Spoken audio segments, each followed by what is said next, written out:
recap from about 4 or so sessions ago.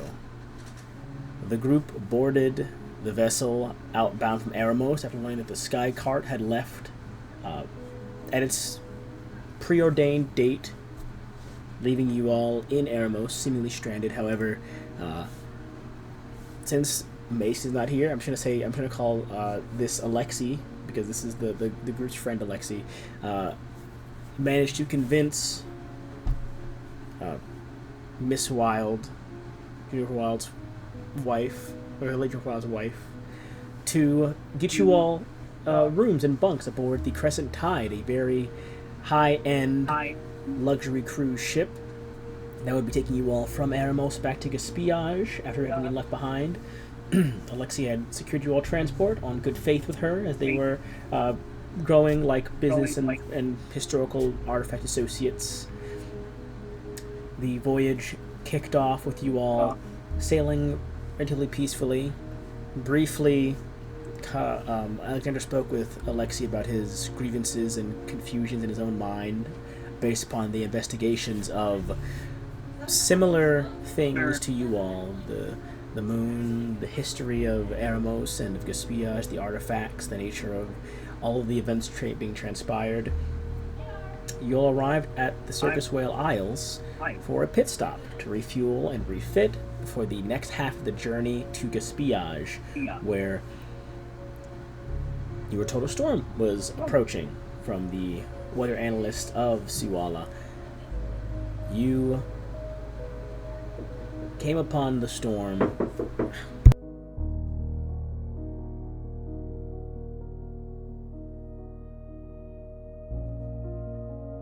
Okay.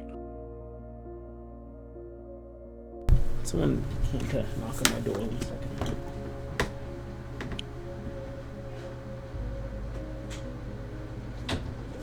Sorry. Someone came to knock. I had to close the door for me. Alright, sorry. The storm did eventually hit the ship, and it was during this storm that a plethora of strange events began to occur, starting off with a weird sickness or flu-like outbreak aboard the ship amongst a handful of passengers, none too many to draw any suspicion. Afterwards, Jalil found a strange piece of sand, so they had been clattering around in the vents. Yuri awoke from a dream, saying that he had seen Jalil down in the engineering room alongside the engineers pulling out this piece of stone before seeing a woman clutching a satchel to her chest in the storm.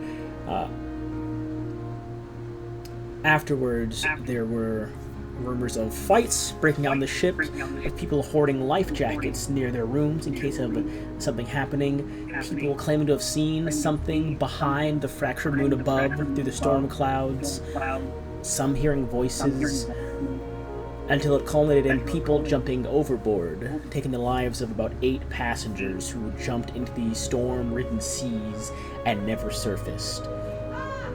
Your group, in their best attempts to understand things, tried to assist people, informing the captain, informing the crew, following procedures, and taking your own actions before you met back in Yuri's room to discuss everything that happened the following morning. Yuri discovering that a Mosin archaeologist had, in his own words, had an artifact they dug up in Eremos, lost it, and then suddenly the storm stopped, everyone was normal again. And so your assumption as a group was that the moon was haunted, and that it was upset that something was taken from Eremos, and that was what you all had stuck with, and decided to dwell on this topic no further, as that following morning you arrived back at Gaspillage, no longer in the midst of spring or fall, but in the dense, frigid cold of winter.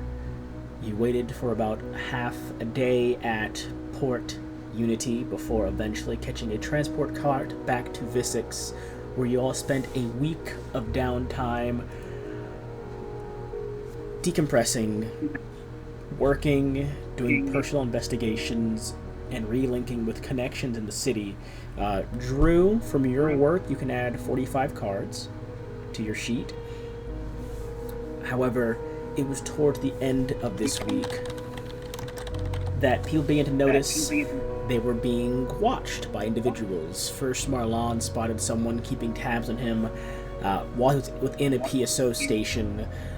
Alexi, the party Alexi, saw someone watching from down an alleyway and Jaleel went to go speak with an information broker by the name of Darwin Awase, who he has had frequent contact with. Darwin was encountered and discussed with begrudgingly, as he was in a rush to get somewhere for an important meeting, according to him, where he told Jaleel that there were very big fish at play and that his group is already in the eyes of some of those big fish, and that they should be careful. And then he told Jaleel that today was a good day for a fish fry, which Jaleel took as a nod to go back to Marlon's family restaurant, which is a fish joint. Marlon joining him, they arrived there, called the group after receiving a phone call stating that an associate of Cronin went to meet at the exhibition hall this evening. The group all met there, were greeted entrance by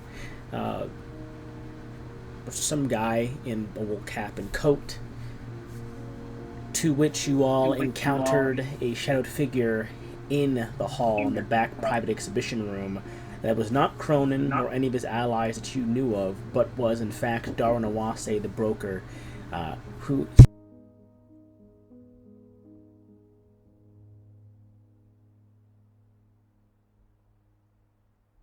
He keeps dying. Sorry. Where was I? It was Darwin Awase who told you all that he was hired to bring you all there. Nothing more, nothing less. He had people keep tabs on you throughout the week and was hired to do nothing but bring your group there, and told you that whatever comes next, it's best you don't resist, because unless you have the money to pay him for further information, whatever is about to occur in this room is out of his hands. And within a few minutes of deliberation and discussion between Jaleel and Darwin, the skylight and the doors burst open, and a collection of PSO security specialists, which are essentially the police of the city, burst into the room and apprehended your entire party, arresting all of you for 3 major different charges: conspiracy, I forget the whole list, but the major one was the conspiracy and the knowledge of Vincent and his actions, and playing no part in assisting them and bringing Vincent in by any means. Your group was put into 3 different carts, your items taken from you and stowed in bags, labeled bags, and you were driven off into the city. Upon about halfway the trip, you all were made privy to a radio transmission to the carts stating that you all should be taken to the penitentiary and clinic for holding for the time being. But when you arrived there, Cosmina and Alexandra's cart was not there.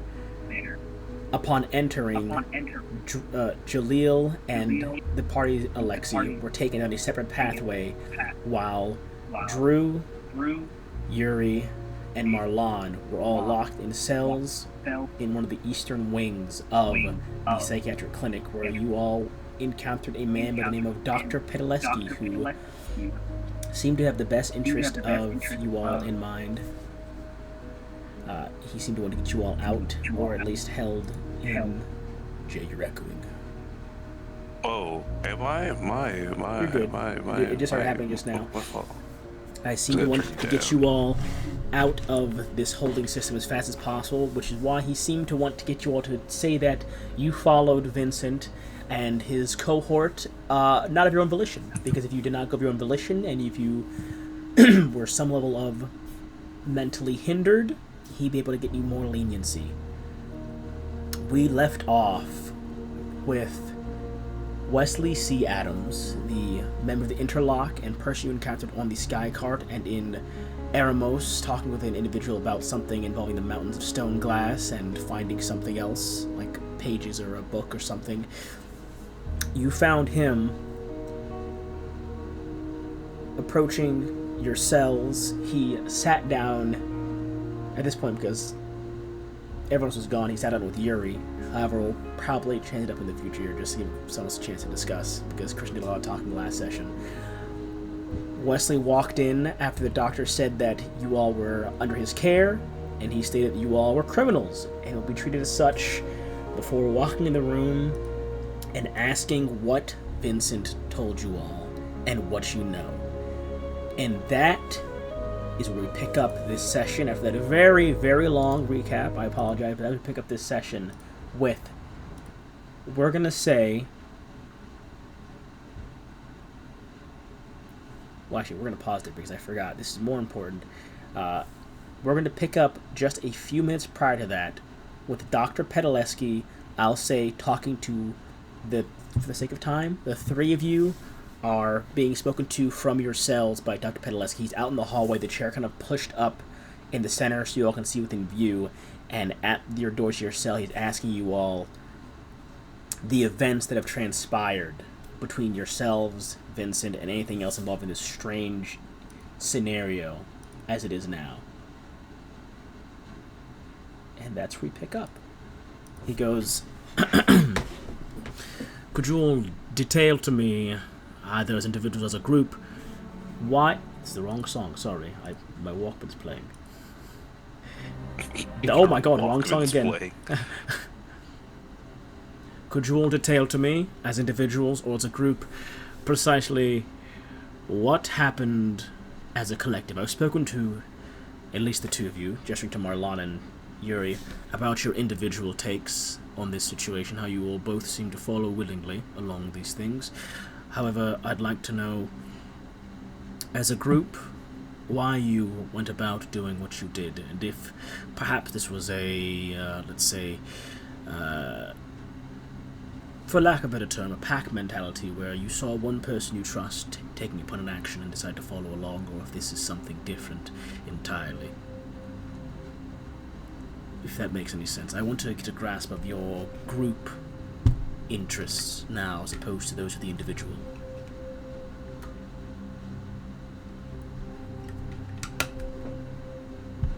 Well, as before, Doc, it's, well,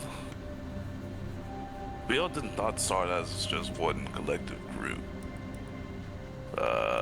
Let's see, when I was first contacted about my job, I was told I would end up meeting,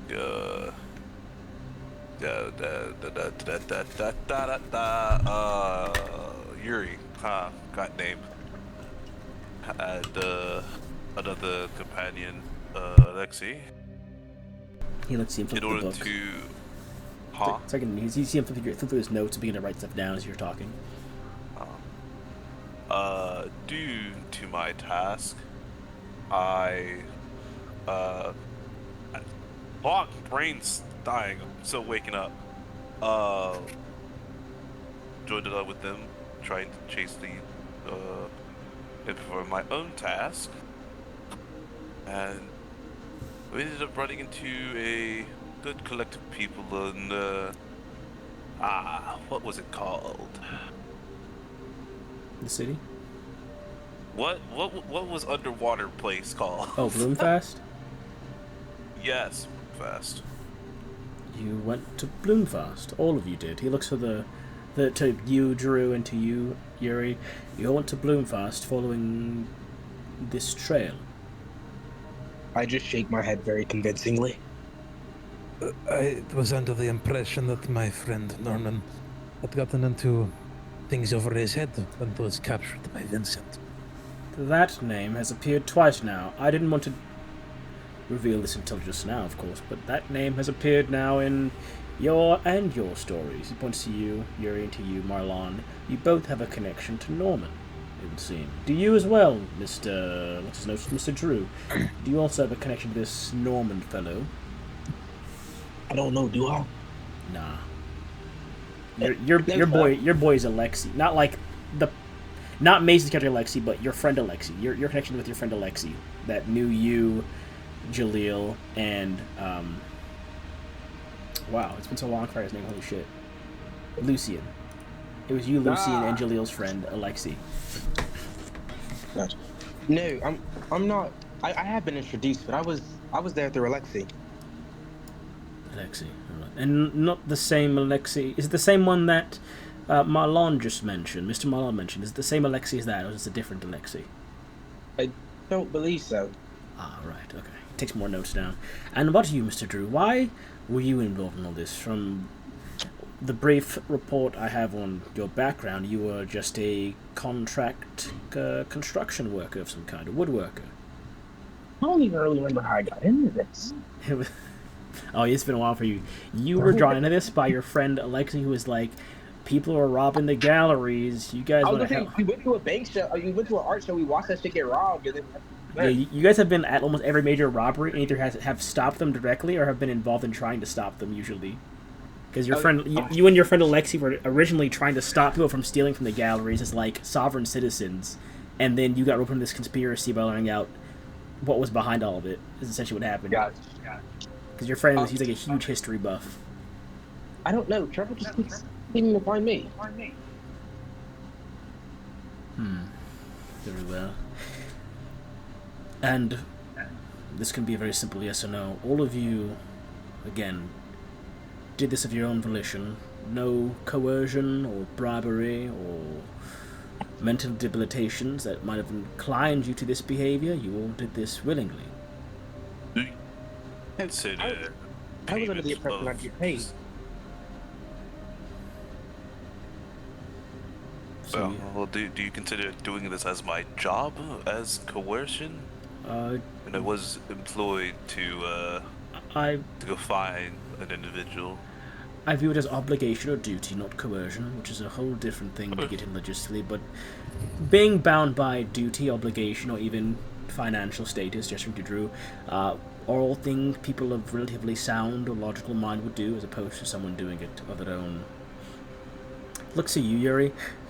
You, however, brought up very interesting discussion points about why you continued this, as opposed to the two of them. The two of them, one for money, one for obligation, but you said you followed initially for interest in your friend, and then happenings occurred that kept you interested. Could you explain these happenings, Mr. Rostova?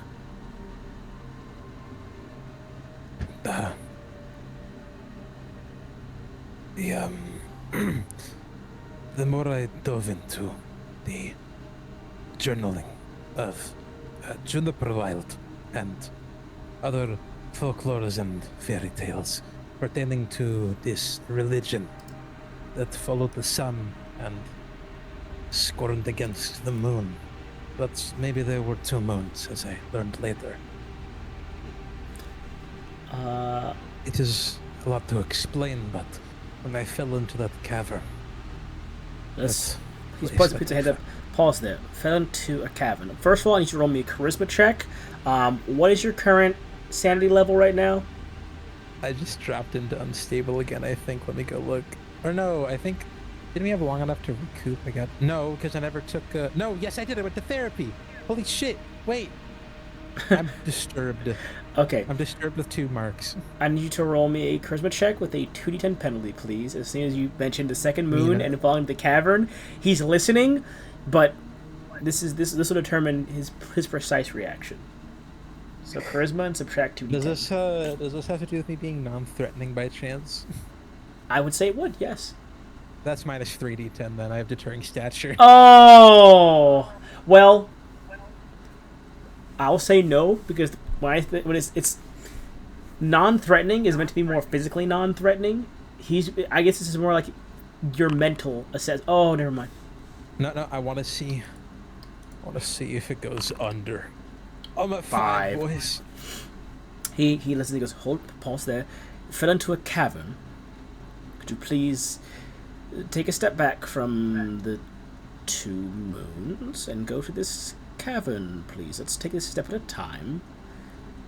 You were in Bloomfast and fell into a... This is when we had made our way across the ocean to you need Eremos. context, my dear friend.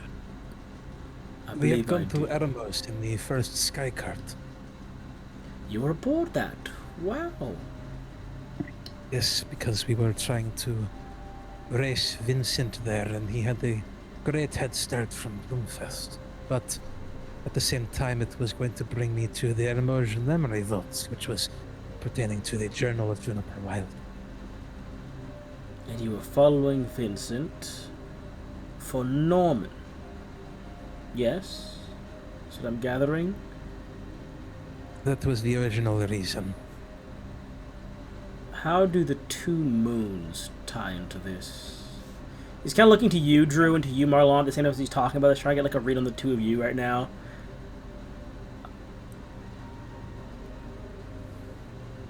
How... Anyone is free to speak. How do the two moons tie into this trailing of Vincent to Eremos? By any chance? That actually comes later. Later, of course. Well, we'll get the details as we move forward. So we're going... You're trailing Norman, which led you to Bloomfast. You were out for finance, Drew, which had led you to Bloomfast, and you continue to follow. We're going to skip the details of Bloomfast, because they seem to be the catalysts for a lot of things. You arrive in Eremos following Vincent, and then what happened? The desert. The We desert went to the is what desert. happened. And we found a temple. Well, slow down. Before the temple is where the cavern happened. No, that is not true. What? We went to the temple, and that is when the bridge collapsed. Yeah, my fault. And I was unfortunate enough to be part of the few that fell beneath, and I almost drowned. But You fell survived. beneath the desert into a cavern and almost drowned. that is correct. And then we came out at a ravine, where Jalil and myself, along with, if it was Cosme now, He flips through his notes. we met with a local. A rescue party ended up fighting them. But before the rescue party, before any of you made it back to us, we were met by a local of the desert, and we were shown a sacred place where many lives were lost, and in there was a story. And the reason that the story matters is because Vincent speaks of the moon. Okay. I've seen mention of this Alexei and of this Jalil, but not to that extent. They are currently supposedly in the Western Wing. I cannot speak to them to ascertain more details, as they are beyond my region of control and jurisdiction. However, you were told a story about the moon, which Vincent speaks of. Is this some sort of cultish behavior? Religious, you might say? Spiritual? I would call it religious history. Because it ties in with archaeology. Trying to find. Yes, it is the original reason that Norman and Vincent knew each other, to the archaeological digs pertaining to these lunar religions. Or should I say solar religion, given the texts that I found on that wall. Sky religion. He looks over to No. looks over at you, Drew. At this point in time, Mr. Maplewood, you were still with the group post this near drowning and ravine fall. What made you stay to this degree afterwards? Are you the spiritual religious type as well? Did this... But if I'm being quite honest, I created sort of a bond, and I'm a pretty loyal person. Once I promised to stay with them, I had to stay it through. I understand. Very admirable, of course. Very admirable. I was just curious as to... You all seem to have gone through a plethora of trials and tribulations. I can't even imagine what happened before Bloomfast, or in Bloomfast, and leading up to this moment. But we've got loyalty, we've got duty, we've got intrigue amongst the three of you, which are all, I'd say in my mind, three facets of humanity that are indicators of some sort of mental stability, which will make pleading your case to the committee a bit more difficult on my end. Been hoping to root out something a bit more. And he looks to you for a second. There might be something still. When I come back to speak to you all next, I'll be doing individual meetings again. But thank you all, it's very insightful. Real quick, sir. Of course. You said that they're trying to fight the committee. Are you trying to have us plea insanity? Of some I'm sort? trying to have you plea some sort of mental instability. Not quite insanity, but if it's mental instability, it means they cannot take you away from the psychiatric clinic to any other location without my proper authority or writ of allowance, in a better word. Well, let me ask you this, Doc. Do you by chance know what they're what we are suspects of? For all that I looked at, none of us have committed any crime.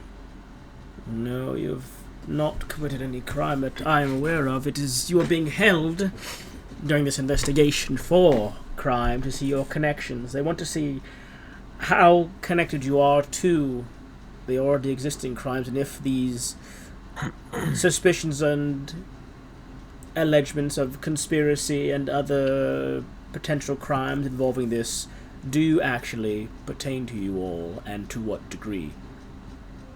If you are guilty by association, there will be a lot more leniency than if you are directly involved in anything. And if you are involved in anything, and I were able to find you were able to plead mental instability, then even then they have a lot less right to relocate you. I'll be right back. No problem. But things not always work in our favor. The committee at large is, well, I'm unsure where they stand on things. They look at things objectively, and right now things aren't looking good based upon the evidence, but that is just preliminary evidence. As they investigate further throughout this week, what they find and what they can get out of discussions with you all and those around you will determine the outcome.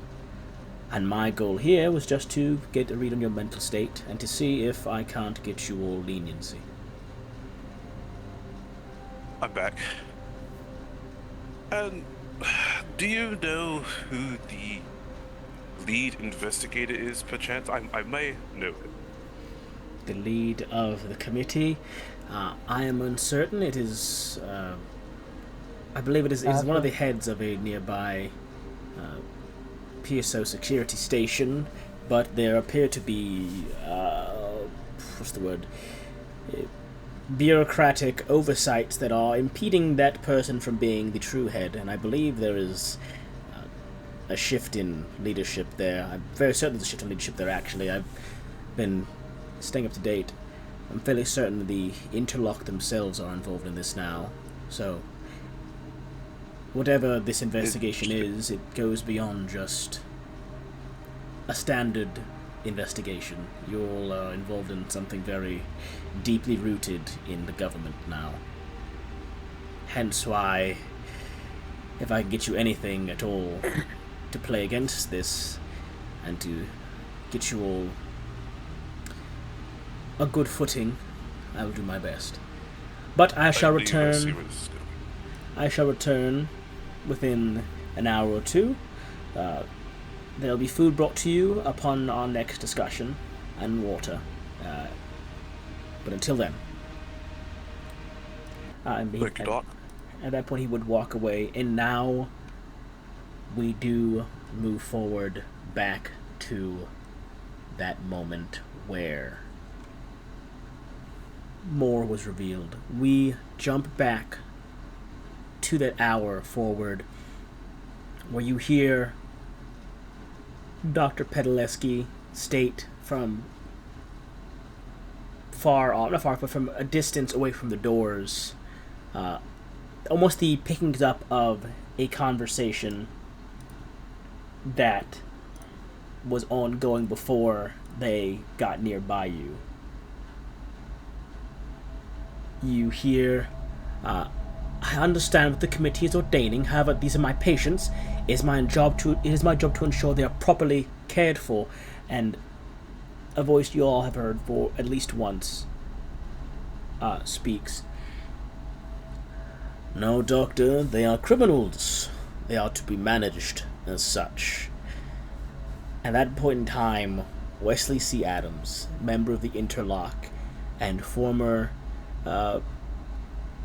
passenger alongside you all in the sky cart, walks forward and will sit down in front of... Because Jose has missed a few sessions, I won't have him sit in front of him because he's gonna ask some questions about things. But I will say, for the sake of this, he will sit relatively about where Dr. Pedaleski sat when he was giving you all the group discussion, just a few feet in front of all three of your cells at the same time. He sits there and goes to his escort, one of the PSOs alongside him. Wait with the others, this will be brief. And he looks to you, this older man. He stands vaguely illuminated in the light above your doorways, his voice energy focused toward the three of you, exhaling loudly. You three, what to do with you three? Well, I know what to do with you three, but what I need to ask you is what you found in Eremos, what you know, and what, there's air quotes, Cronin, Vincent, has told you. Why? Why? For the investigation, of course. I am the head of this committee for the investigation. So, I'd like to get the story now to deem whether you all will... to see how you will be presented to the rest of the committee for your final decision. So please, if you'd be so kind, the three of you, as to enlighten me as to the story Vincent told you and what you know of everything going on and of what you found in Eremos. I believe last time we spoke you are not as interested in my reasons to be in Eremos. I was not, this is correct. I was a bit haggard and tired from the trip, and I will admit my attention was not all there during our discussion. But seeing as you are here now, clearly things have changed, because you were a lot more involved in very controversial topics than I was led to believe in our first meeting. The three of you, of course, that is. I only spoke to you, Mr.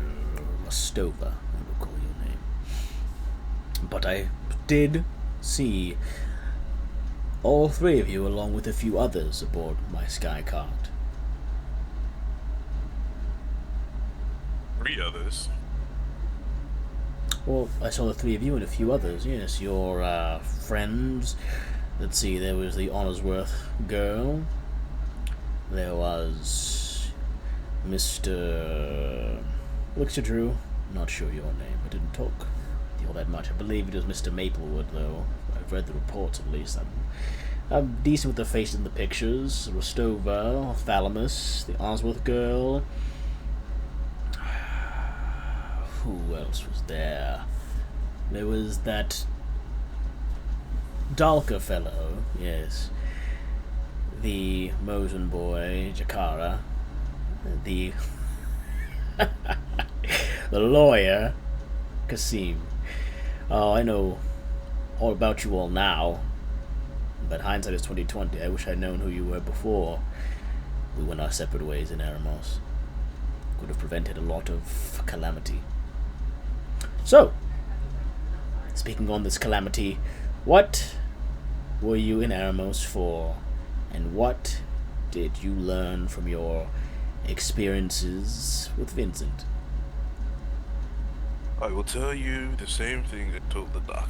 I'm simply hired to find a man. Find a man.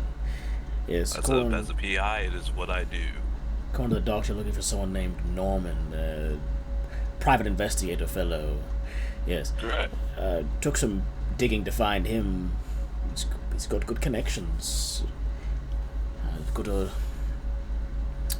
handful of friends that are hard to locate, but there's the librarian who he's close with. Might have to speak with her in due time regarding this. He's talking about Elizabeth. Uh-huh. Yeah, his girlfriend, wife, something like that, right? It's complicated. No, yeah. it's much more complicated than that. But she's the one.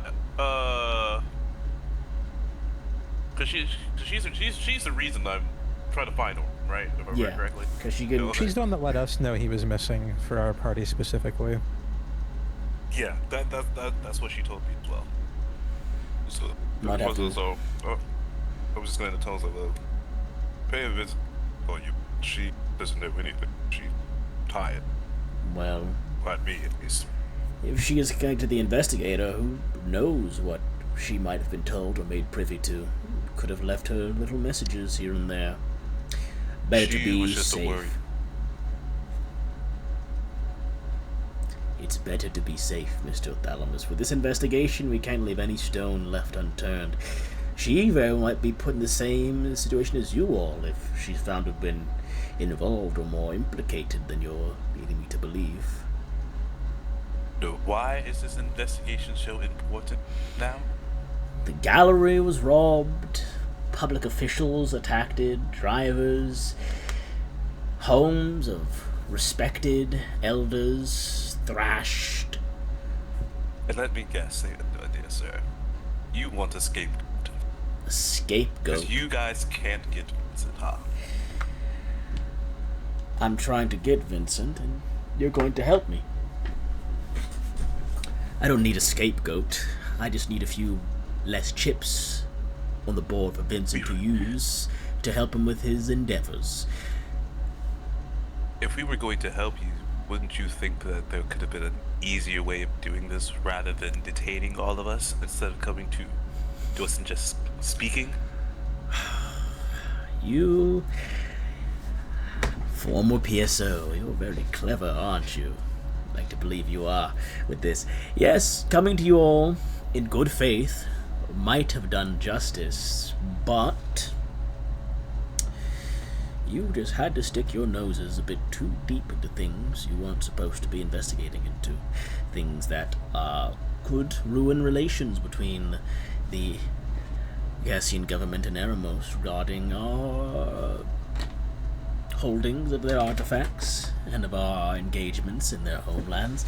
And your connections with Vincent seem to be a lot more mutually beneficial than simply tagging along.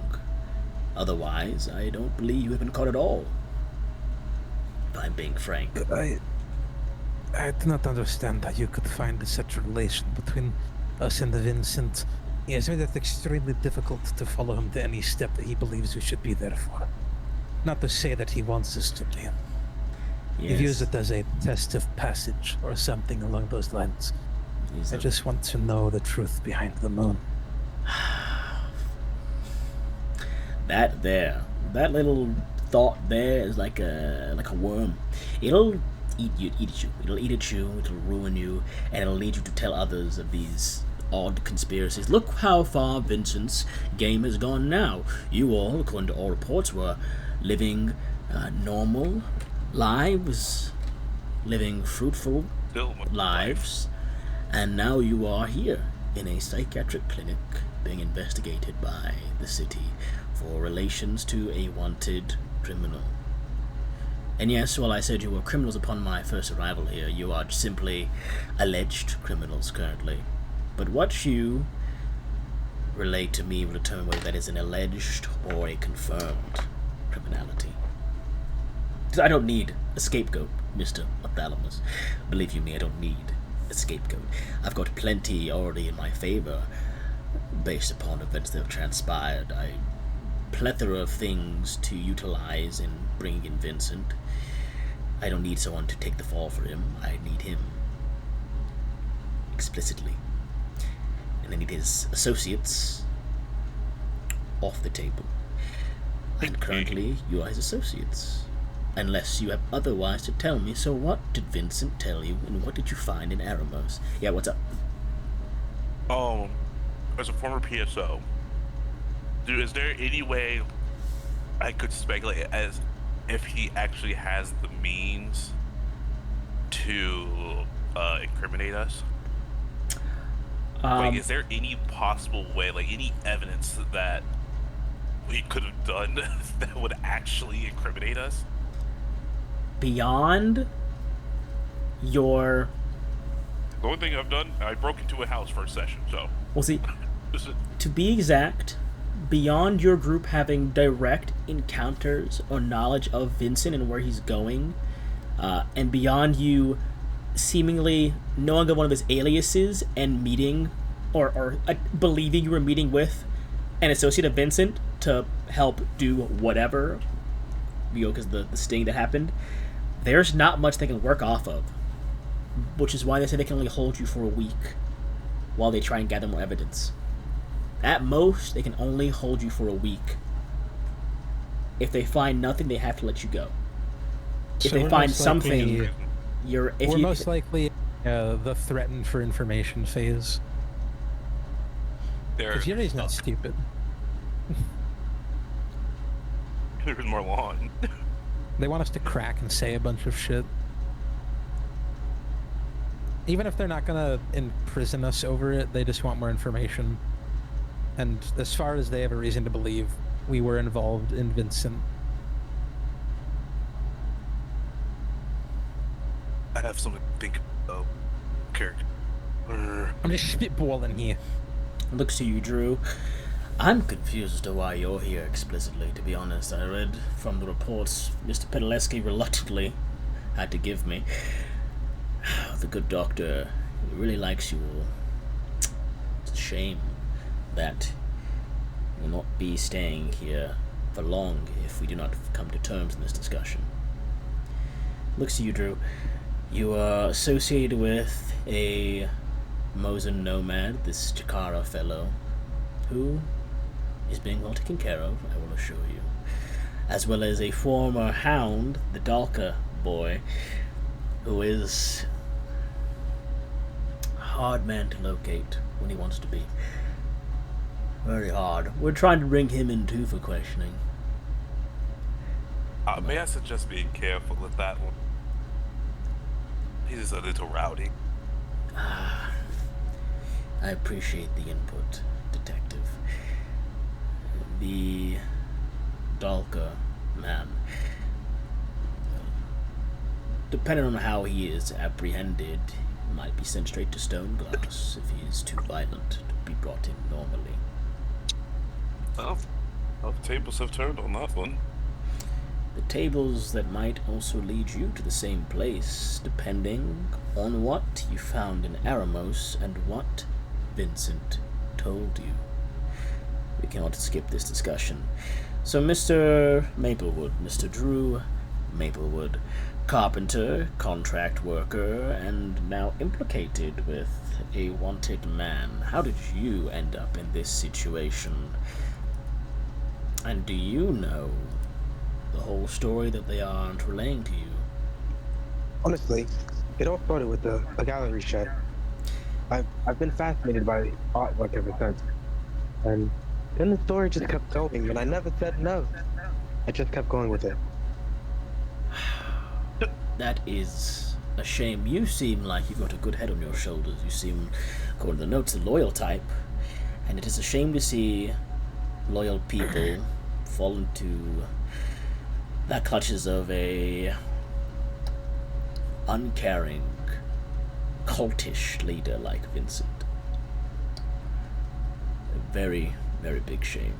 We spoke once, you and I, about working together, I believe, didn't we?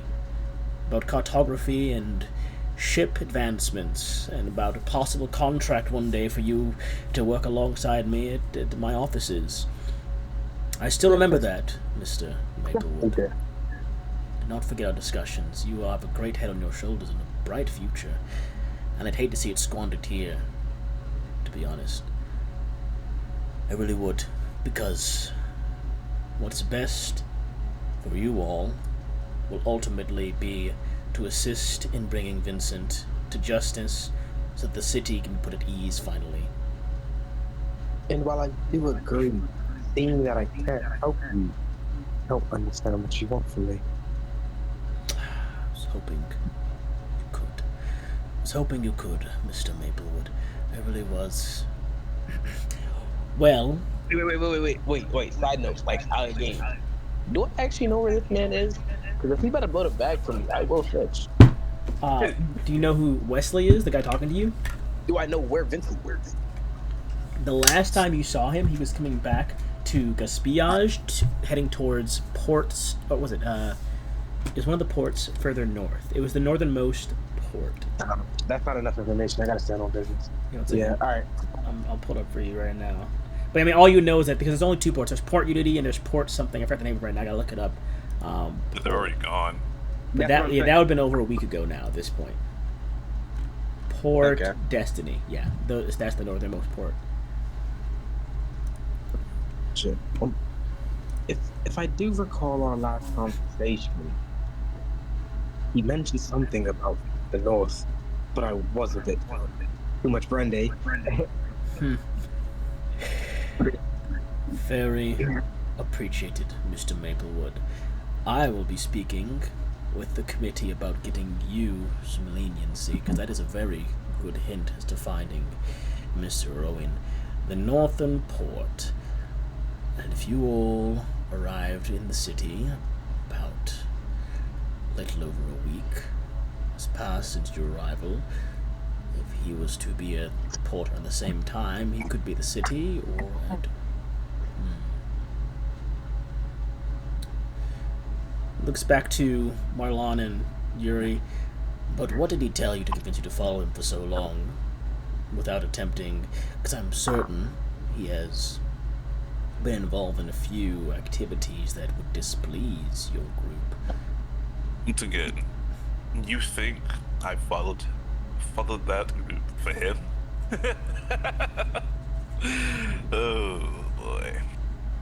Could care less about the twat. I am just doing my job for what I was hired to do. But it would be easy if you were to just employ my services, but, you know, stuck in here currently. Employ your... And would you find Vincent and help us arrest him, or do I employ your services? Would you? So, if you pay, I'd just do my job as I'm told. Because currently it seems like your associate Norman was following Vincent willingly. So, would you be willing to bring your friend Norman in alongside him? It's not just Vincent, it's everyone in his group. Would you be willing to bring your friend Norman in as well? It is a requirement for we to hire you. I'm a former PSO. You think I have no care for the law? The law. Smart man, Mr. Othalamus. Smart man indeed. Looks to you, Yuri. You followed because of interest in 2 moons, I believe the note said. And a cavern you fell through that led you to a ravine. What did you see, Mr. Mostova? A pyramid, I heard. What else? There was the pyramid that calmed the emotions. And then there was the story on the wall, speaking of the sun and the second moon arriving, which caused everyone to break the way it has. And this other moon is an enemy of the sun and the people that used to worship it. And Vincent always seems to be one step ahead in understanding what all of this is, but would never give it straight what all of this moon talk was about. And there's so many questions I wish I could ask him if only he would stay still for just a moment. It's the only reason I care for him. He knows things. Things that make sense if you think about them just the right way. I am in no way to say that he is above the law and does not deserve to be taken in. I would love to find him myself if I could, but only to know his secrets, not to follow in his path.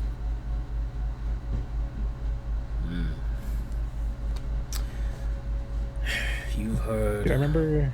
What's up? Do I remember the vision, Gabe? The lighthouse? You do. What if I were to relay that information to this man? He listens. He will listen to that. He hears that his eyes widen slightly. Not like in shock, but just in intrigue. You What speak vision? of... you can tell him that in character after this scene about the vision you had of the lighthouse. You speak of archaic histories and superstitions. People of a less civilized time trying to make sense of a catastrophe. Second moon, enemy of the sun. Sounds preposterous when you put it logistically like this. But yes, tell your friend of this vision. Explain in detail. I'd like to hear how this even came to you, to be honest. How did this vision that drove you further even come to pass?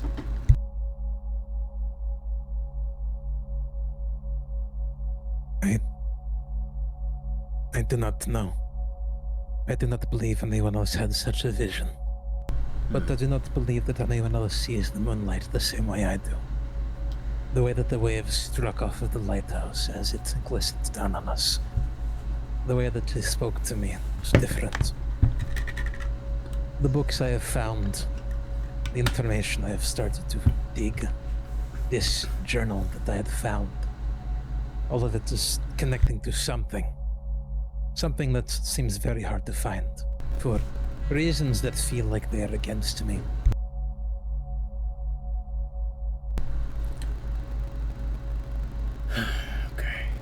Okay. I wish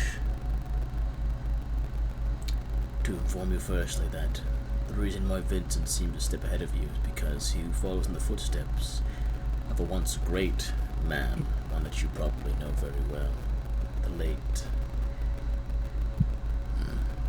Eyes kind of drop for a second. Oh, that's second. right. You two were friends before your little debate.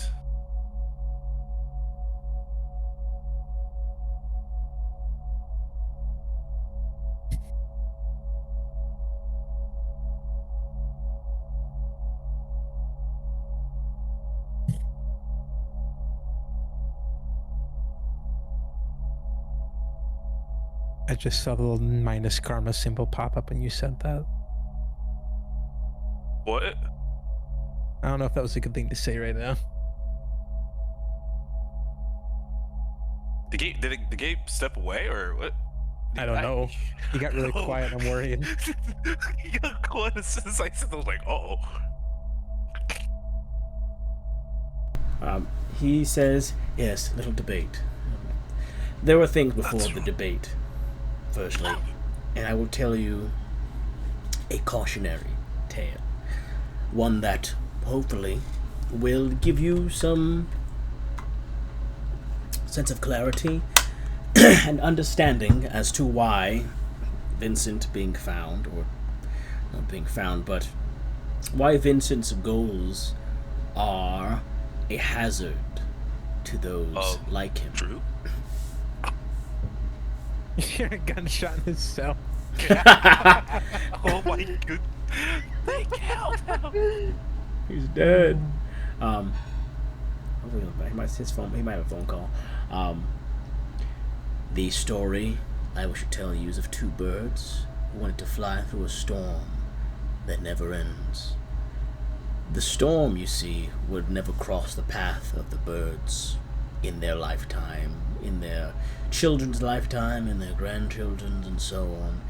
But they saw, flying through that storm, and discovering what was beyond it as the reason for living, as their life's goal. And they flew into this storm together, but the winds in that storm battered them and threatened to rip apart their wings. One bird wanted to turn back, the other didn't. Eventually, the one that didn't could no longer fly, and came back to their nest broken and changed. The one that turned back came back changed too, but in another way. They saw it as their new purpose to keep all other birds away from the storm, because the storm is not something you fly through, it's something you live with. Something to be admired from afar like a great predator or a beast of burden. You can fly free and without burden anywhere, just not near that storm. The bird that couldn't fly would inevitably die, whether it was because they were unable to continue physically or mentally. It does not matter. The end result is the same. The storm ruined that bird for daring to try and brave it, and the bird suffered the consequences for it. The problem with that bird, the one that died, is they viewed this storm that surrounded them as a cage, and that broke them. Vincent. The point of this story is simple. Vincent and his ilk are very close to becoming just like that bird, and the more people they bring into it will join them in flying into this storm until we have a migration. Despite time after time of debate and discussion, looks to you now, this part Marlon, I never, without revealing what the storm was, Vincent still wanted to brave it and lead others into it with him, and he will eventually end up just like Juniper. There was more to it than debates. History is that storm. We try to relive the great tragedies of the past and find ourselves surprised when we are led to the very same result as those that came before us. And when Vincent ends up like Juniper, you will be here, trapped in the limbo of bureaucracy and moral decision-making. And anyone that backs Vincent and his others will either be found and swayed or removed from the board, just like you, and I will discuss with them the same thing I'm discussing with you, until there comes a time when they come to agreeance on terms. And then, once Vincent loses his wings, and all the other birds have turned away from where he was flying, everything will go back to how it should be. There'll be no need for investigations, or for security committees, or for mass archaeological digs into a culturally rich homeland. It will be a life like you've lived before. However, you must come to terms with the fact that there is nothing, looking at Yuri, that Vincent can tell you that will help you understand. Looks at you, Marlon, there's no point in justice and law if everyone seeks to be lawless. Looks at Drew, and there is no place for loyalty when the one you are loyal to will guide you to ruin. Your goals all might be good intention for yourselves, but Vincent would see your ideals twisted to benefit his end, and I cannot allow that to happen. And your knowledge of things and your objectives and goals will not make my job any easier while Vincent is still out there. So, he stands up. I appreciate those of you willing and those that have assisted,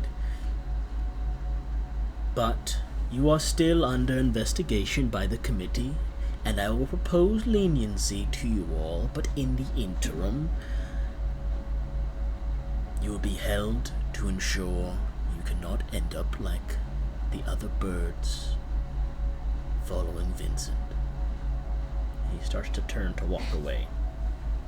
Why can't you just speak plain English, bitch? Fuck. Yeah. You can choose to All this cryptic believe shit. anything of what we spoke of that I said. You can choose to ignore whatever insight or advice I tried to provide.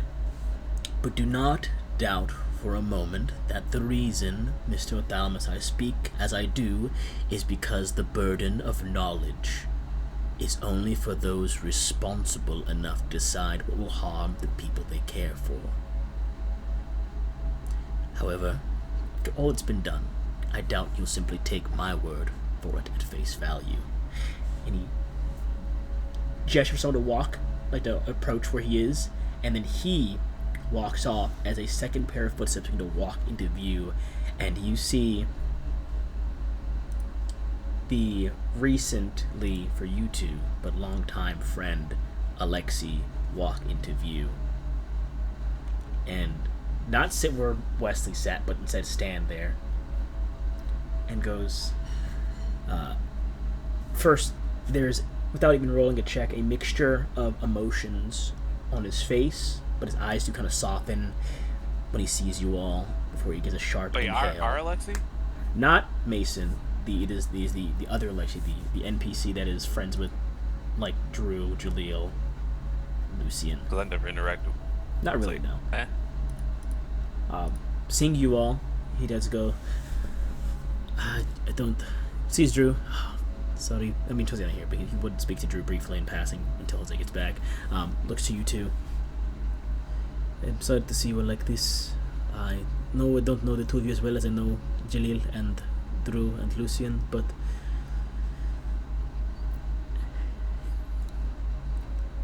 I did not know what Wesley was going to do. I didn't tell him anything about you, of course, but I've been following him around as like an understudy since we met briefly. When I got back to V6, I've been following for the last week or so with an understudy to learn more about his time with Juniper and Eremos. And I don't know what it all means yet, the investigations that you all have done and the ones that I've done with Jaleel and Drew and Lucian, but I am certain that I am still curious. Mr. Adams has given me a chance to take his hand and follow a path to get more answers, and I intend to see where it takes me. But he kind of leans in a bit more to whisper quietly, I don't think you all should give up on this. I believe you to keep following Vincent. I am certain that in time, my path, that of Vincent, and that of you all will converge again at some point. And if you were to stop now and take the same opportunity I took, the doors open only to you would be shut. Because there is no way for you to go back to what you had before at this point unless you join and assist Mr. Adams. But I do not think you should. I know that I am doing the opposite of that, but I am looking for a different perspective to get the other half of the story that we're not getting with just the things we have been doing. He slips slides flips like a note card through the bottom of your cell, Yuri. I spoke with this person in the past to help me investigate things. I hope he can help you find a way out of this. And next time we meet, I hope it is not with you behind bars, but perhaps where we can discuss our findings again. Please look after Drew and Jalil for me. Duh. Kind of leans back, looks over.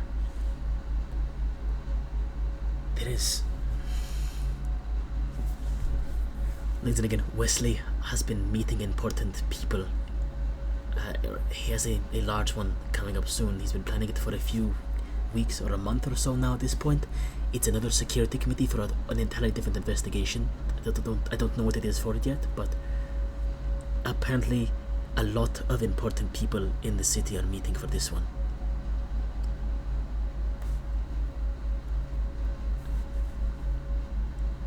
He is doing a lot of things involving Vincent and this entire investigation, and I believe this investigation is giving him a lot more room to I don't know, spread his influence in to other fields that he is not specialized in. But the person's number I gave you, I recommend you use it when you can. His name was the gentleman, the sly gentleman, I believe, an information broker. Good luck. And he... What's his name? The name is... It is the sly gentleman. He's an information broker. Oh, that's the first time I've heard that name in game. Would I know who that is? Roll me either intelligence or wisdom. Give you a D10 bonus because you were formerly a PSO. And with that, though, Alexei does turn and leave. Then a plus... Fuck, how do I get to... There it is.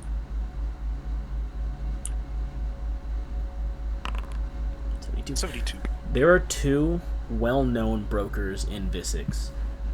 Unless you are a well-known broker, you do not get the same level of borderline immunity that some of these people get. Darwin Owase is one said big information broker that sometimes even works alongside, as you've seen, government officials for his network. The other, who works more sporadically at his own whim, but has been known to operate with people of importance, is the sly gentleman. Though his interests don't lie in the monetary like Darwin, they lie strictly in what there is to gain in information from those he works with. He is one of the other two big brokers in the city. You've also, of course, Marlon, worked alongside John Doe when you first began John Doe, this. Yep. He is not as well known as these two. He's definitely a lot more of a private kind of broker that works on a personal level with certain individuals. The two names, Darwin Owase and the sly gentleman, are moderately well known among safety officials because of their level of immunity and how you're not supposed to bring them in without being told by someone really important, because they are essentially government contracted brokers on occasion. Oh. Okay. But like all brokers, they can be bought by anyone and everyone. And in an off-the-books episode, the Lost episode of Fraction Moon that was involving Christian's group, they did meet him at a small stall out back to get information on where to find a certain person that they paid information for, and Kurt Ayad, to be exact.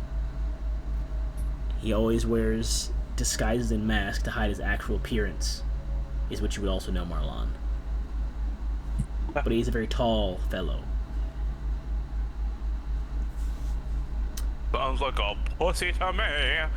But Alexei walks off. Do you grab the card, Yuri, off the ground? Yeah. It is just a phone number. It is nothing more than there. It is just that phone number. And within seconds of Alexei walking away, all of your cell doors swing open, and PSO security specialists begin to rush into the room to try and, not like forcefully, but they come in to attempt to restrain your hands and bring you out into the main hall of the clinic. Only 8 more days, boys. Only 8 more days till we're free. You are lined up before a man adorned in a fine suit with the word Warden emblazoned on the breast of the jacket. At their backs are a row of 6 men in button-down shirts with batons and manacles clipped to their belts, all with the word guard stitched onto their shirts. You can see Dr. Pedaleski is currently off to the side, arguing with Wesley as they're walking down the main hall back towards the exit, and kind of pointing back in your direction as he's yelling at this kind of this heated discussion. The warden steps forward. I am Warden Elijah Mars. It is reasonable that you may have uncertainties about your holding and stay within this complex. However, I can assure you of one thing. Your incarceration has not been made permanent yet. I have been informed by my superiors that you are to be transferred from the psychiatric clinic to my facility, the penitentiary. He raises a hand, and you watch as the PSOs begin to hand you off to the penitentiary guards. And the warden turns around the same time and begins to walk down the hall toward a set of double doors at the far end of the clinic along a long corridor. You are... Question? Yeah. When you're done. When you're done. Question for me or for the character? Character. Yeah. You say, yes, speak, Mr. Thalamus.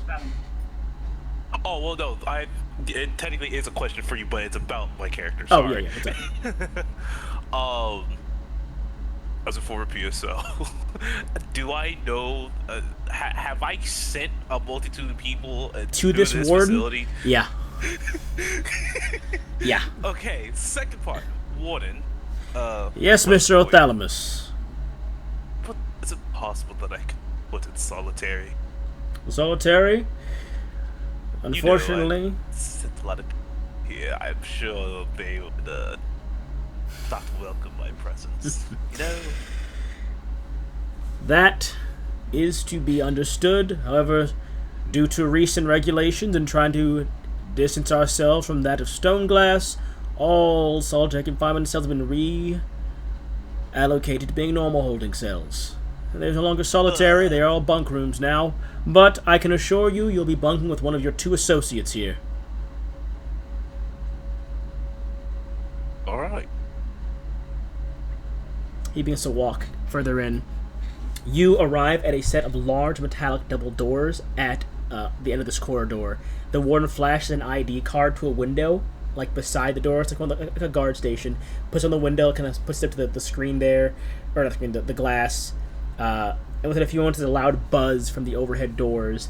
The warden pushes them apart, and you are being led down a sky bridge that you are being, you're being ushered across the sky bridge. It is only like maybe 50. It's a decent length, about 50 yards. That kind of goes over a courtyard about a few dozen feet below you all, to another set of double doors.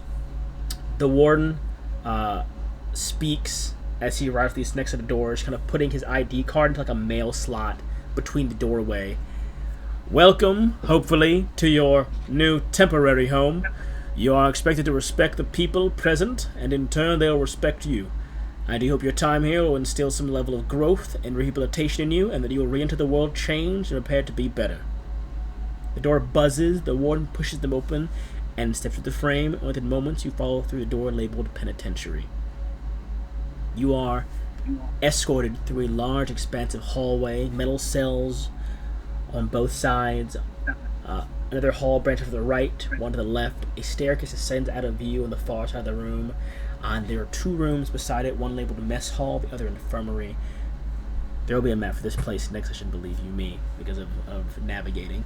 The penitentiary is moderately quiet at this time of night, as it would be about 11 o'clock by the time all of the discussions, or almost 11 by the time all of the discussions finish in the clinic. You can hear faint murmuring of the incarcerated and criminal echoing through the still and silent halls of the brutalist-looking facility. The polished tile floors and smooth walls carry sounds of clacking footfalls, rattling keys, and rolling dollies. Minutes pass of being led down corridors and around bends before you are finally ushered into an open cell. Within the cells are bunk beds, a private booth for the shower and toilet, a shared sink. Beneath the bed are a pair of foot lockers, and on a shelf beside the top bunk is a small radio and a lamp. It is by no means homely, but it is at least comfortable. The Warren's voice kind of booms loudly from the hall beyond the now closing cell doors. You'll be brought the standard resident attire in the morning. Breakfast is at dawn, and is at that time you'll be provided with a daily schedule of this place. Rest well. And he walks away, with most entourage following, venturing further away, bringing with them the only sources of bright light. And the first night in the penitentiary is yours. I will say, currently, bunked right now are Drew and Marlon, and Yuri is bunked with just some random dude. No. Oh, is his name All right, Tyler or Drew, something? get your prison pocket ready. What? Yeah. You got this is your guy. You got Lucas Sykes in there with you. Sykes? Yeah, Lucas Hey, Mr. Sykes. Sykes. But yes, Yeah, you're definitely gonna get turned into his bitch. Lucas Sykes is a fairly average-looking dude. Built very average. Kind of sits up on the bunk as you are pushed in the cell. The voice booms out. And he looks at you and goes, "You are the new guy here, yes?" That would be correct. It was- Have you been here long? And about a year, yes. I stay here. They said I am good to leave in about a month and a half. But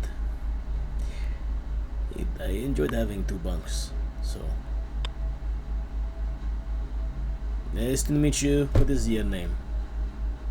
I am Yuri Rostova. Alright, Yuri. Lights out is at 10 o'clock every day, and breakfast in the morning. And beyond that, I do not know beyond that. So, I'm very tired. I tell you more in the morning, but you have a bunk preference. I sleep on top bunk usually, but do you have bunk preference? I am rather old. I think the top bunk could be dangerous for my physical health. Okay, well, you have bottom bunk. Good night. And he lays back down. He clicks the lamp back on. He's so cool. Yeah, he ain't gonna be cool when he touches the bone you late. Why do you just assume everyone in prison is a non-con? Drew Because and that's funny. Marlon, you two are in your cell. Would you two discuss anything this evening? Drop him. Dog. What? We gotta fit in. Bro, you are 10 minutes into prison. This is crazy talk. He brought his own bar of soap. The touch of pussy in 10 consecutive pussy. It's not pussy. Drew, what are you doing as you get put into the prison cell with Marlon? Right here, should be. I'm just making sure that I set my bed up and everything. I'm keeping my eyes open. I'm not fucking with none of that. You get a top or bottom, bro. What you get? What do you mean? It wasn't even a question. I'm on the bottom. You take the top bunk. Yeah, so you a goddamn play, sticky. Oh hell no! They might start scrapping in that room, bro. They might start scrapping. When I your ass up when you jump off the bed, I don't want to hear nothing. Drew's gonna build a little doohickey in that room while you're asleep, dog. Hell nah. You forget he can construct. You weren't there for his group, but he built like a makeshift ladder to cross the roofs of Bloomfast faster. Yeah, like Drew gonna crack. He gonna MacGyver some shit in that room and mess you up, dog. You gonna wake up to a wooden pistol pointed at your head, fully functioning. You all get a night of rest. We'll be ending, of course. I mean, we got half an hour left. Yeah, we'll be ending about half an hour because that's where I want to get at least to 9 or so. Or actually, I might find a better ending spot before then. Who knows? However, you awaken to a loud buzz and your cell doors clicking unlocked and partially swing open as a voice echoes through a sound system somewhere overhead. Block B, breakfast! and you see guards are at attention in the hallway, facing the cell. Other prisoners or residents, as they seem to be being called here, being to file past your door and head down the hallway. I'm taking my pillowcase with me. Okay. Stuffing in the back of my Yeah, no, I'm looking for something that like anything that's an object will be detached. You'll probably be fine. You should have nothing to worry about. No, I'm new. I'm pretty sure I'm like the shortest person here too. Drew, What? I'm gonna keep it $150 with you. They will not touch you. They're gonna gun after I lied. I'm 6'2", 240. No one's touching me. 6'2", 240. You were short. Hang on, is he actually? Hang on, he is! He is! He's 6'2", 240! 40. No one's touching me. Nah. Shorter than me. And Yuri's the shortest one here, but he's also old. Yeah, no one wants that Grandilf. Anyways. Oh, you're right. Also, important note, the worst criminals are sent to Stone Glass. People that are deemed good enough to be possibly rehabilitated are sent to the penitentiary. Everyone here is like, they got like anger issues at most. So this or is, This is PTSD. like jail in Norway. Pretty much, yeah. All comfortable shit. Yeah, this is pretty much. This isn't like, Stone Glass is like the gulag from Modern Warfare. This is like a Norwegian prison, yeah. Right. They literally have you mining useless rock, to your knowledge, in Stone Glass for most of the day. And it's cold and windy there and damp. And you just mine useless rocks all day, usually. At least to your knowledge. But working on the red. Yep, you're given like literal like almost like wrist mounted contraption, like hand drill that you kind of like clamp onto your forearm to keep them away from getting too cold so you can mine the rock longer. However, you arrive within the mess hall and take it in. It is, let me describe the mess hall to you all real quick. The mess hall is very standard. There it is. Large open space with a long buffet-style countertop and dozens of bench tables evenly spaced and arranged in rows. There are windows high up on the wall that let in natural light onto the clean white floors, and there are water fountains at each of the 4 corners in the room. And as you enter the sorry, I had to find that. I just go back up again. As you enter the mess hall, there's already a procession of people in the buffet style line. Some are already eating, some are reading books or socializing. But before you can begin to walk off anywhere, a guard and the ward approach to stop you. Some heads begin to turn to kind of watch in curiosity, while others pay no mind. The warden, Warden Mars, Warden Elijah, for to call him, looks at you and goes, "Your change of clothing will be in your bunk along with the schedule. Eat, return to your bunk, shower, and change. Leave your current attire in the bunk. It will be collected and left with the remainder of your personal belongings where they are stored." And then he walks off.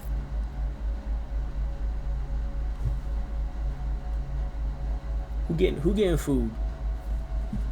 I'm so hungry. I'm getting food. I'm hungry enough.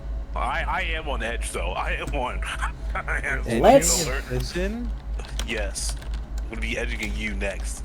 Keep it up. What the fuck are you on, bro? Before this, you would have had nothing for you. You get to prison. You're in prison. It's like my domain is here. It's my Roll me a time to D100, shine. Marlon. Just a flat D100. Yep. Okay, here we go. Marlon, be like domain Oh, expansion, like Diddy's dead middle prison fuck. cell. Oh snap. Higher or lower? I'm feeling froggy. Higher. What? Okay. You look around, Marlon, on edge. You do see like one guy you sent here a few years ago, playing like chess. He looks over at the. He keeps kind of watching the altercation. Looks at you. He's gonna stand up and walk in your direction. I act as if I'm not aware of him approaching me, but I know it. He gets up, stops about like 5 feet away, Drew and you guys getting food, or are you hanging out with Marlon while he's kind of walking and chilling? You guys Oh, hanging I'm together? getting food too. Oh, okay. So you're I'm hungry. I'm getting food. oh, so y'all in line. I'll say Drew's first in line. Yeah. Drew's like 3 people ahead of y'all. So he's already gone. Like when y'all walk in the room, Drew's already covered the line. He I peeled didn't off. go to sit down. I went straight to the line. No hesitation. The guy walks up to you inside the alarm on and goes, Marlam, Officer Marlam, I remember you. I don't know what you're talking about. You got me for robbery. You must be confused. No, I'm not. I'd be a lot more angry if I didn't make good connections here thanks to you. I'm on the right track now, and you're lucky. Had this place been worse, I might rip your head off. Sweet you. Still, man, thinking of the wrong person.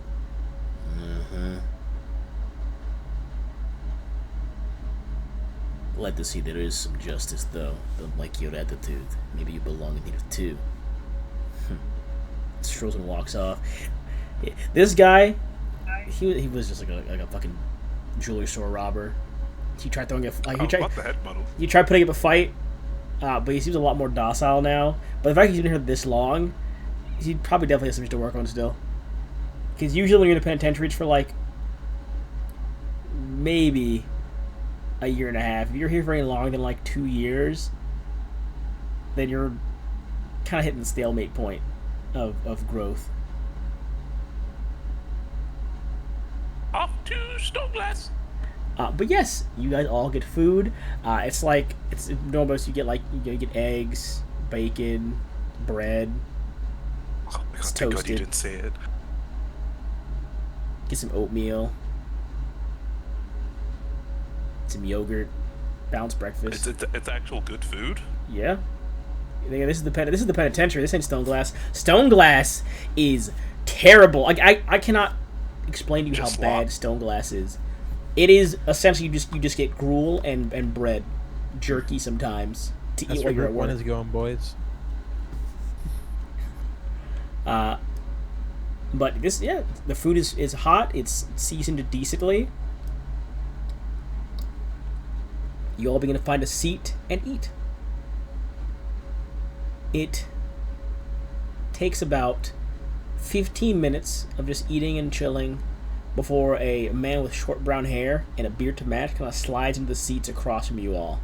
Looks like a younger man with some level of like energy to him.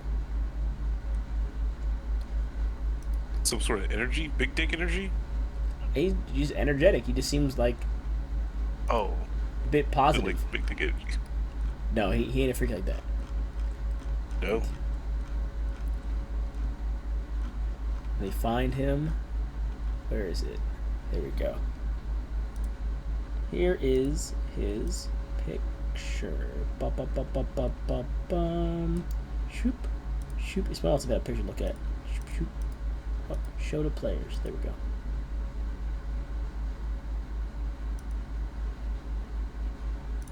Younger dude. When I say energy, it's less of like he's happy. It's more like there's like a spark in his eyes, like he like something good has happened. He He's sees a weird side eye. no faces,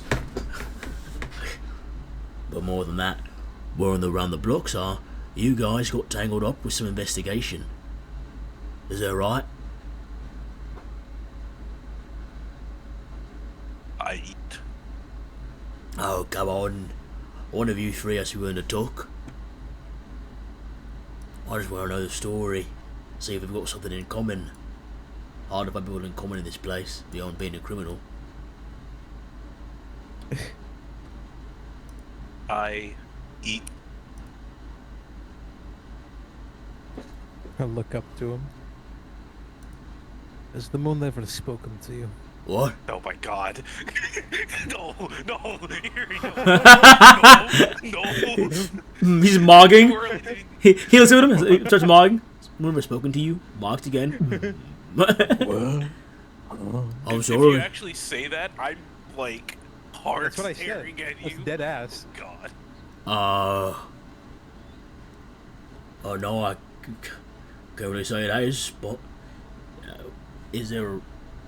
We actually didn't. Nah, we're still playing the mood music. Nah, not the music chain. We're still playing the mood music. My fault. That's why it's speaking. Play to the me. clown music, make you seem like a fucking clown. I'm not doing anything to a clown. Oh no. What? Can't say I have though, but I'd like to know what got you all in here. You know?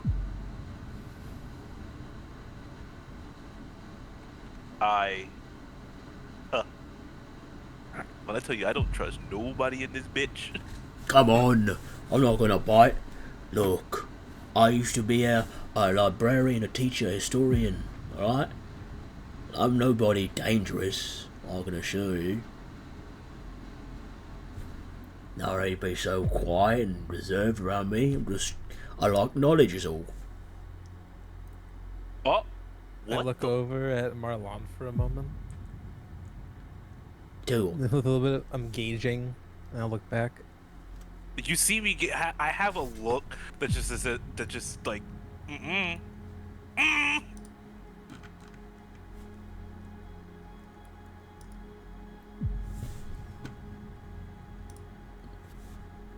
If the Emuna has not spoken to you, then my reason will probably not make sense. It pertains to such a thing. Well, I'm simply asking what got you locked up in here, because, again, the block talks, and they say you're taking up in some investigation with some bigwigs. How are we teetering now? What's up? It's like, if it's a long bench, I'll do like a really crude drawing with the free. I just need to see where I am in relation to Yuri right now. It'd be like if the bench is like if the table like Reach this, over and muzzle it's me? like you three. No, I'm gonna kick you in the fucking shit. It's like you three here, and then him here, and then like other people are kind of like stretching down in different directions. But it's kind of like Am I where? What's the scene? Who am I next to Yuri? up to you. Do you want to be next to Yuri? Yes, for the sake of this. I'll say you're in the middle, and I'll say you're in the middle, and then Drew and Yuri are on your sides. Because I'm about to drive my elbow into his side.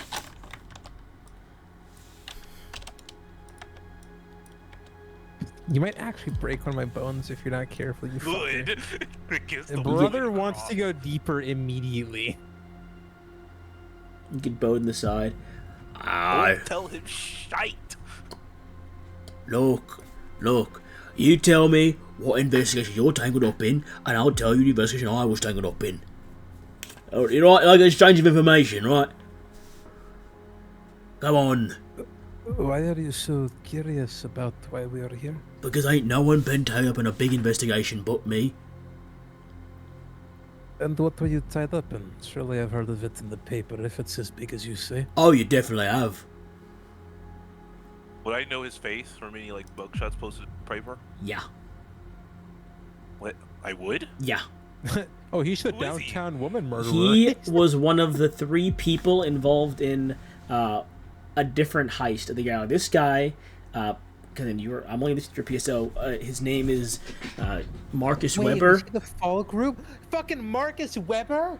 He was the person Wait. that had attacked one of the carts before Vincent's group stole from a different cart. Yuri's archive people. I know This- this guy. He was a part of one of the fall groups, which would involve him being in a part Yeah, of he's part of Thief too. involve him being in part of the only other major investigation that has involved the government since or Yeah. before your group.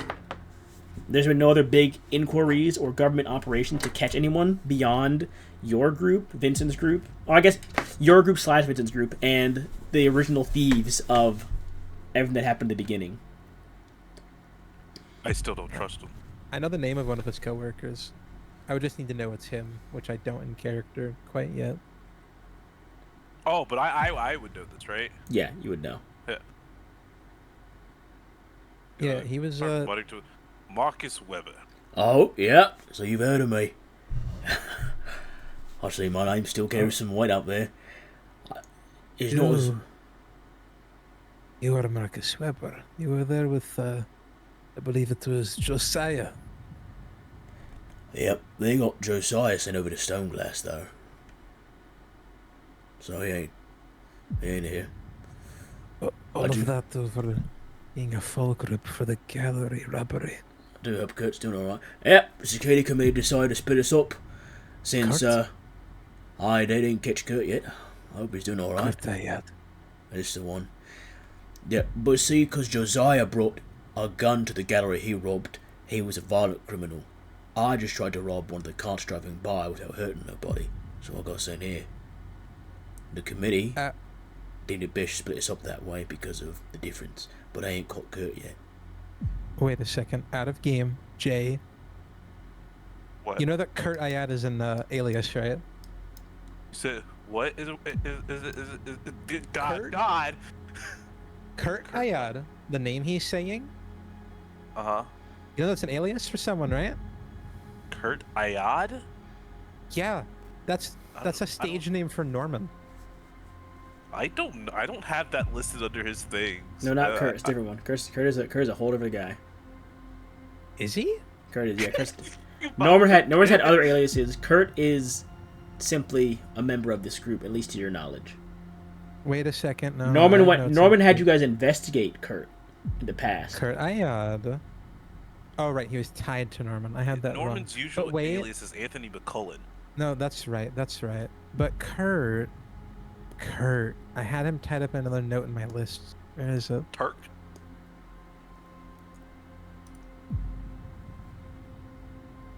I had him tied to something else in my notes. I'm trying to figure it out. Because my Obsidian won't load this as an actual thing, so I have to look through it by name. But, seeing as you all are tied up with the next big investigation, I thought we fellow investigation subjects could be friends. I want to know what your investigation was pertaining to, because maybe you might have been tangled up in the same shine I was tangled up in. I'm gonna look at Marlon. I was thinking that the only good time there's been a big investigation is when my peoples were set up. I'm still not telling him shit.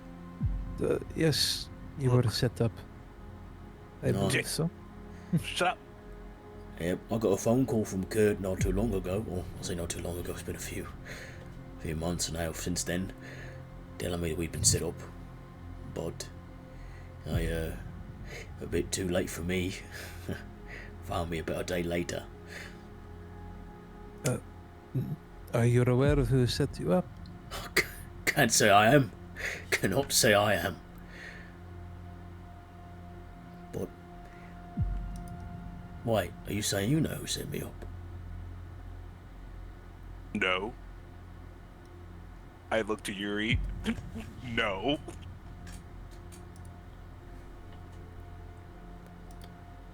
If it is possible,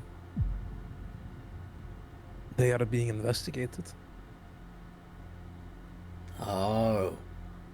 So you're tangled up with the people that got me set up then? Oh, so it is some big fucking conspiracy. I knew it. You see, I fucking knew it. I knew they were trying to do something to set us up for. I just couldn't figure out what, but now it's making more sense. Yeah. So what group are you a part of then? Are you the ones meant to go steal shite from Aramos and pin it on the government over here, yeah? That's what you're here for. They caught you trying to steal shite and then instigate the culture war, didn't they? You know about all of that? I was only recently told that by our prosecutor. The culture war? I was onto it the moment they hired me. They're trying to get relations between Gaspiars and Aramos to be strained so they can get more freedom to take things without proper regulation and jurisdiction. And I was telling Josiah and Kurt that when we went our own separate ways and acted independently. And they got me for that. So it is true then. The big conspiracy after all. And I was right. And you guys are tangled up in it too to steal shite for the same guys that got me caught, so that you can be the next four guys, but for Aramos this time. No, you have some things wrong. But it is a culture war, right? I don't know all of that. All I know is that it's with the same person that we were pursuing for different reasons, but he did not have us do anything. He. So it's a he. Josiah was right. I nudge fucking Yuri's leg. Like, no. And what's this guy gonna do, huh? What's this guy gonna do if I tell him the name? He's not gonna do anything to us. If anything, oh no, he. You want to know my thinking right now? You want to know my thinking right now? Huh? He's a plant. God damn it.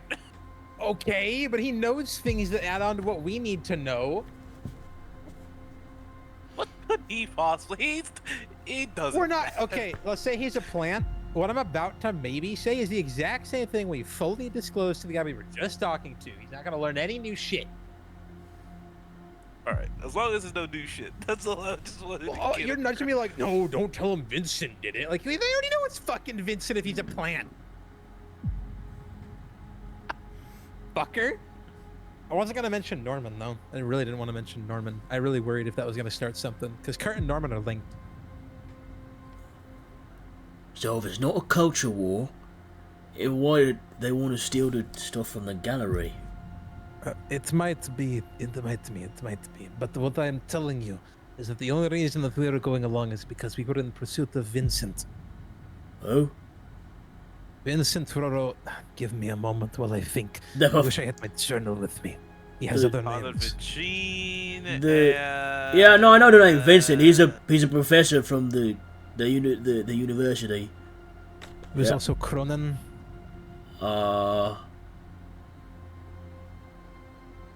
Cronin, Trevino, Connor Vitrine, Vincent Rowe. Yeah. Yes. Yeah. Yeah, no. That is who we were looking for. Okay. And since we were found in close proximity with him on multiple occasions, I assume that we are somehow in coercion with him. So not the culture war, but we're caught up in the same thing about the same guy that threw us under the rug. Did he throw you under the rug, or did you just get caught? I do not know. I do not even... Well, I look at Marlon. Well, I guess to be exact... know who sold us out? Don't know yet. Well, to be exact, he didn't really throw me under the rug. To be very precise, he didn't throw me under the rug. Whoever hired us just stopped contacting us after the first job, and so we kind of just did our own thing, and that's how we kind of got caught. So he didn't throw us under the rug per se, but his lack of information and communication is the reason my team made very unprofessional decisions. Did you know the name of who hired you originally? I don't. Kurt was in contact with the person. I think Kurt was our team leader for the most part. Kurt got a letter from the individual offering payment at a drop location and instructions of what to rob and when to rob it, and we were told to just do that. And I surmised that whoever was hiring us was a member of high society trying to instigate a cultural conflict between Gaspillage and Aramos to worsen tensions and loosen regulations between transporting of artifacts and goods between the two nations, therefore allowing high society private contractors to infiltrate most settlements to take what they wanted without the oversight of the Gassian government. Alright, but I do have to ask, what kind of business were you involved in previously with Kurt that would make such a tip to rob a gallery so enticing for you? Kurt used to be a driver, like a private driver for small companies at the ports, you see.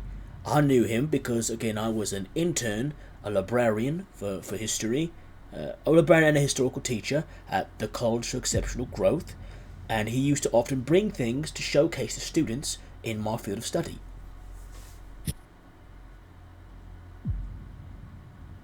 And those things were most likely stolen.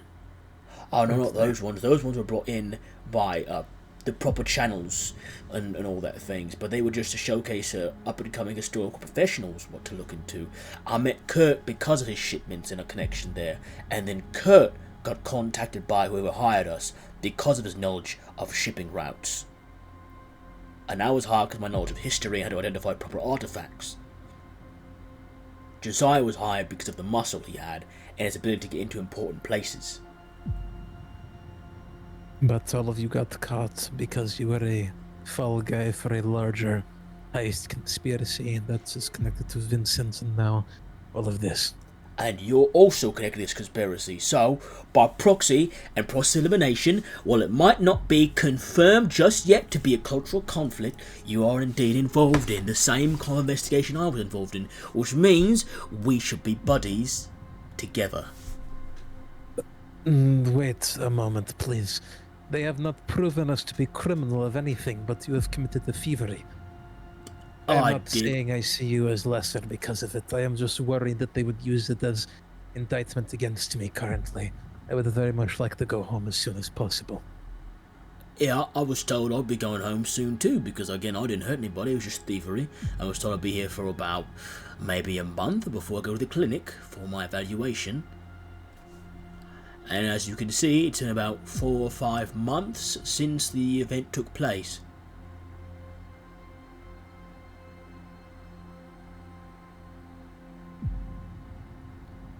Whatever committee sent me here, they don't want me to leave because I know about the culture war they're trying to start, and I could be a whistleblower to the whole thing. I see. I was just looking for answers on the moon. That sounds interesting and all, but if the same committee got you, they might think you know about the culture war too, and might be trying to keep you here for as long as they're trying to keep me here. That's what I'm thinking. Which is why I think we should be buddies. Looks to you as well, Marlon, and to you as well, Drew. Well, what are your thoughts? Marlon's still skeptic. He's just gonna keep eating. Buddies to do what exactly? What are you implying? What do you think I'm implying, mate? Tell me. Did you meet with, is it a doctor I met with? You met with that doctor guy? Do you mean Dr. Pileski? No, not Pedaleski. The other one, Mueller. I don't remember a Mueller, Gabe. Was there a Mueller? You didn't meet Dr. Mueller.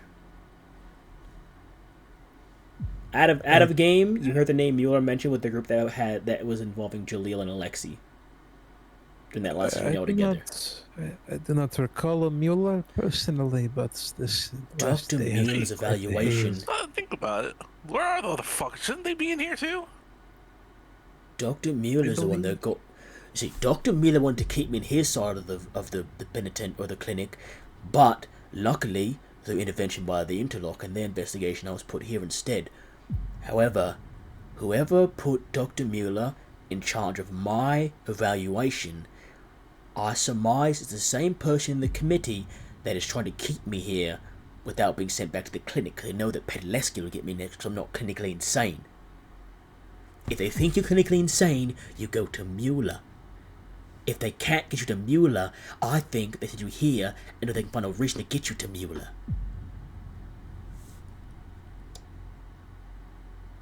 Marlon, I fear that the reason we have not seen our other people is because they are already deeper than us. If they can't get all of you, they try to split you up as they did me and Josiah. They know that together we could put more clues together. And we could tell our story, because there's pieces I'm sure I'm missing that Josiah has. If I had Josiah here, I'm certain that we could put a whole story together about what we did and why we did it. And it might make a big investigation than them just looking for us. But if you're held here with me after a committee saw you, because you know about the culture war, I think they're trying to keep you here as long as they can, while they find a reason for you to be insane enough to go to Mueller and be kept in the insane ward of the clinic for as long as they need you there. Well, that's exactly what they're doing. It's tactics. Currently, they have nothing on us. They don't need They nothing have on no you. reason to, though, because they are looking for Vincent, the same thing we were doing. So we're the closest people that they need us. But what do They're they not need? gonna keep us in here What do they need you But for, this mate? town- What do they need you for? To catch Vincent. to find We him. have Do we you know have where he seen is? Vincent in person before. But- Currently, at best, we can guess he is at the northern port, but that could be weakened information by now. It But do you usually know where is. he is now? If we went looking Yes. for him, we could. Yes. No, we do. Did you tell them you know where he is? Nope. Oh, mate, see, that's why we should be buddies. I got a working theory that the security committee that got me was helmed by the same guy that got you, because they sent you to the penitentiary, didn't they? They promised keeping the clinic and sent you to the penitentiary, didn't they? Oh, I always figured they'd put us here. No, mate, no. You're held in the clinic usually for these kind of things, I was told. I mean, I was told by a guy in here, so I might not be too correct. But But- see, it gets different when there's a powerful person in charge. Huh?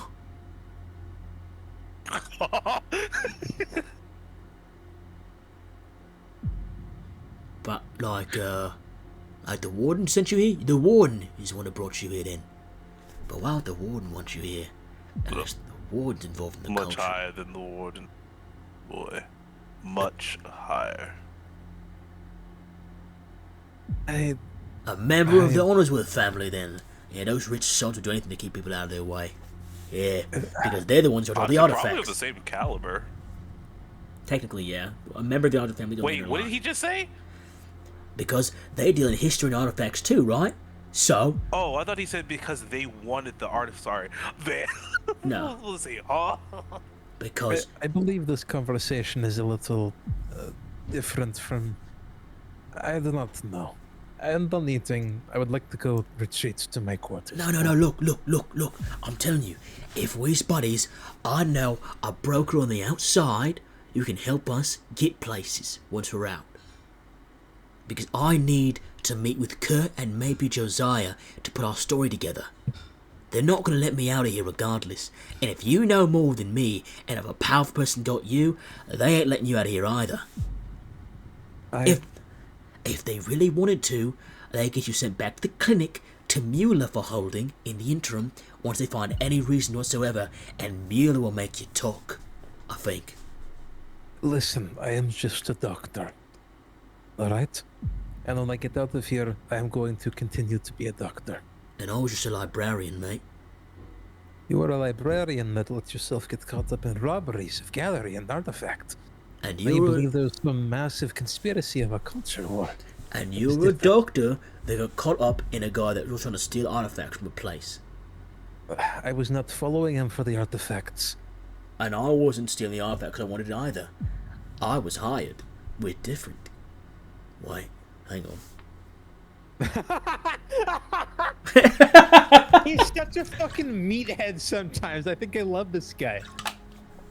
That's why we're different. Wait a minute. You're missing the point. What I'm trying to say is, regardless of our differences in this, we're both connected to the same guy, presumably, which means we're part of the same bigger conspiracy, meaning the person that got you and the person that got me want us to stay in here while they handle their own loose ends.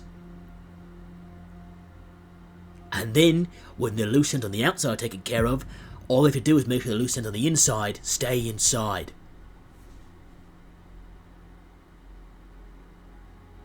But I know a broker that helped me figure out the roads and everything to get out of the city and around this place secretly. I'm not saying that we're gonna hurt anybody to leave, but I'd rather not be kept in here with my mouth shut forever when I have a story that might warrant some people being brought down a peg or two.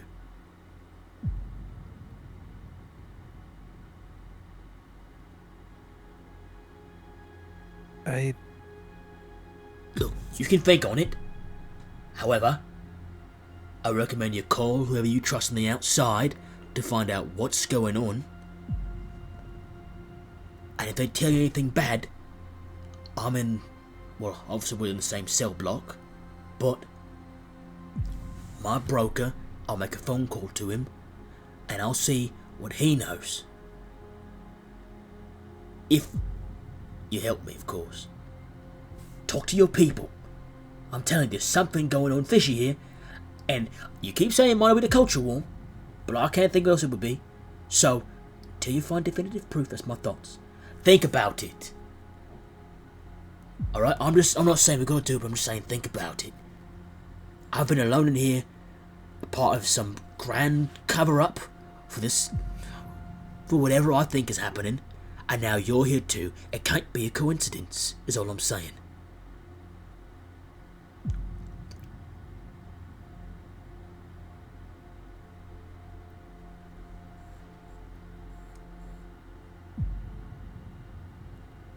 Okay, I'll leave you to it. I'll let you think. Sorry. That's hoping he says something I want to hear, but... See you later. And he stands up and walks off from the table. And as Marcus Weber departs the table, and you are left to finish eating and deliberating and returning to your cell, this new information revealed to you, and this new opportunity presented, will end the session there. I still don't trust him. I don't think he's trustworthy. I think he's a useful idiot. Precisely. That's... yeah. Yeah, but he's useful still to us. I learned some things from that I didn't really have solid bearings on before.